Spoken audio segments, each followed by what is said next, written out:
আমার পেশেন্টরা আমায় জিজ্ঞেস করেন যে, "স্যার, আমার পেচ্ছাপের রাস্তার মধ্যে বা মূত্রনালীতে পাথর আটকে আছে।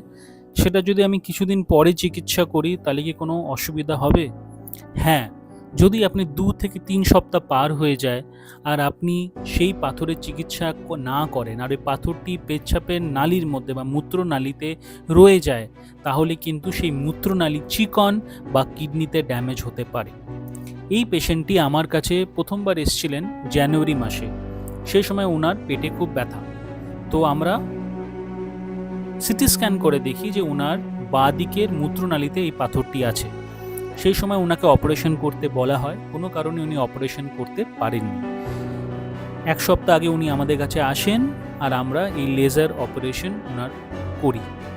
করার পর আপনি দেখতে পারবেন এখন যে এতদিন ধরে যে উনি পাথরটি চিকিৎসা করেননি, তাতে পেচ্ছাপের রাস্তার কী অবস্থা। এই যে লাল দেখতে পাচ্ছেন বা চিকন জায়গাটা, এটা হচ্ছে মূত্রনালী সরু হয়ে গেছে। এখানে পাথরটি আটকে ছিল। এইটা যাতে না হয় তাই কোনো দিনও মূত্রনালীর পাথর ফেলে রাখবেন না। ২ থেকে ৩ সপ্তাহ, তার থেকে বেশি যদি পাথরটি ওখান থেকে না বেরোয়, ওখানে আটকে থাকে, তাহলে আপনার ইউরোলজিস্টের সাথে আপনি যোগাযোগ করবেন আর তার চিকিৎসা কিন্তু অবশ্যই করিয়ে নেবেন। নমস্কার।